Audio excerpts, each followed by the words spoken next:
America के सबसे अधिक आबादी वाले राज्य कैलिफोर्निया के लॉस एंजल्स में लगी आग से जीवन अस्त व्यस्त हो गया है। बीते मंगलवार रात को लगी इस आग में कम से कम 5 लोगों की मौत हो गई है और हजारों घर जलकर खाक हो गए हैं। लॉस एंजल्स के अलग अलग इलाकों में 1,30,000 से ज्यादा लोगों को घर खाली करने का आदेश दिया गया है। गुरुवार को हवा की गति कम जरूर हुई है, हालांकि आग पर अब भी काबू नहीं पाया जा सका है। यह अनुमान लगाया जा रहा है कि शुक्रवार तक स्थिति पर काबू पाया जा सकता है। कैलिफोर्निया की अग्नि सुरक्षा विभाग के मुताबिक सबसे पहले मंगलवार सुबह करीब 10:30 बजे आग लगने की खबर मिली थी। लॉस एंजल्स के पैसिफिक पैलिसेड्स में लगी यह आग तब तक विकराल रूप ले चुकी थी। अधिकारी आग लगने के शुरुआती वजहों का पता लगाने की कोशिश कर रहे हैं। कैलिफोर्निया में आमतौर पर जून और जुलाई के दौरान जंगल में आग लगने की खबरें अक्सर सामने आती हैं। कई बार यह अक्टूबर के महीने तक भी चलता रहता है। हालांकि इस बार यह आग जनवरी में भड़की है और इसकी सबसे बड़ी वजह है यहां का शुष्क मौसम। दक्षिणी कैलिफोर्निया में बीते कई महीनों में सूखे की स्थिति बनी है और महीनों से यहां बारिश नहीं हुई है। अमेरिका की मौसम संबंधी एजेंसियों के मुताबिक पिछले साल कैलिफोर्निया का 4% से भी कम हिस्सा सूखे से प्रभावित था। वहीं इस साल यह लगभग 60% है। अमेरिकी पर्यावरण संरक्षण एजेंसी EPA की एक रिपोर्ट के मुताबिक क्लाइमेट चेंज की वजह से इस तरह की घटनाओं में और बढ़ोतरी हुई है। क्षेत्र में आमतौर पर चलने वाली शुष्क और गर्म हवाएं सेंटेना की वजह से शुष्क परिस्थितियां बनी हुई हैं और यही आग लगने का सबसे बड़ा कारण बना। कैलिफोर्निया के जंगलों में शुष्क रेगिस्तानी हवा क्षेत्र के अंदरूनी हिस्से से तट की ओर बढ़ती है। यह अपने शुष्क स्वभाव के कारण वातावरण में नमी को काफी कम कर देती है। इससे जंगलों में तापमान बढ़ने की वजह से आग लगने की संभावना बढ़ जाती है। इन परिस्थितियों में एक चिंगारी भी आग लगा सकती है। यहाँ एक छोटा सा सिगरेट बट या गाड़ियों और बिजली के तारों से निकला एक छोटा सा स्पार्क भी बड़े पैमाने पर तबाही का कारण बन सकता है। सांता एना हवाएं पहले भी कैलिफोर्निया के जंगलों में उत्पात मचा चुकी है। नवंबर 2018 में वुल्सी में लगी आग में 3 लोगों की मौत हो गई थी। स्थानीय अग्निशमन विभाग के मुताबिक लॉस एंजल्स में लगी आग को नियंत्रित करना मुश्किल होता जा रहा है।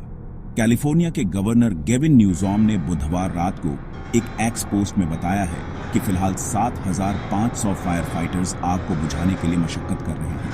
हालांकि तेज हवाओं की वजह से इसमें काफी दिक्कतें आ रही हैं।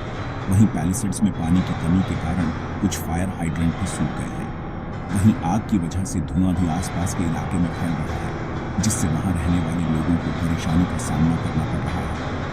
लोगों को अपने ही घरों में रहने और हवा साफ करने के यंत्रों के उपयोग की सलाह दी जा रही है। बहुत से व्यवसाय ठप्प हो गए हैं। प्रभावित इलाकों में लोगों की चिंता और बढ़ रही है। एक पीड़ित रहवासी का कहना है कि हर बार जब वे पानी डालते थे तो राहत लगती थी, लेकिन आग फिर ज्यादा भड़क जाती है। बचाव करने का दबाव प्रशासन पर साफ नजर आ रही है। बीच में हजारों घरों को खाली करवाने का संदेश लोगों को मिला और फिर उस पर प्रशासन की सफाई देनी पड़ी। बचाव कार्यों के इलाकों में लगातार विस्तार हालात को और चिंताजनक बनाने के संकेत ही हैं। आग के कारणों की जांच खुद FBI करेगी।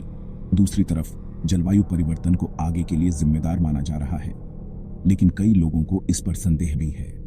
तो दोस्तों, अगर आपको ये वीडियो पसंद आया तो प्लीज लाइक, शेयर और सब्सक्राइब करें। नेमा फैक्ट्स को धन्यवाद। The California wildfires have become an almost annual occurrence, but their intensity and frequency have been increasing over the years. Historically, fires have always been a part of the Californian landscape, but the scale of recent fires is unprecedented. Climate change, prolonged droughts, and human activities have all contributed to this growing menace. Comparing data from the past few decades, it's clear that the situation is worsening and the fires are becoming more difficult to control. Firefighting teams are working tirelessly to contain the flames, but the challenges are immense. The rugged terrain, unpredictable winds, and the sheer scale of the fires make their job incredibly difficult. Despite advanced technology and well-coordinated efforts, the fires continue to spread rapidly. The brave men and women on the front lines are doing everything they can, but the odds are often stacked against them. The public response has been one of both resilience and concern. Evacuations have been swift, but the emotional toll is significant. Communities are coming together to support one another, but the health risks cannot be ignored. The smoke and poor air quality pose serious threats, especially to vulnerable populations like children, the elderly, and those with pre-existing health conditions. In conclusion, the California wildfires are a stark reminder of the challenges we face in our changing world. It's crucial for us to support the firefighting efforts and to take steps to mitigate future risks.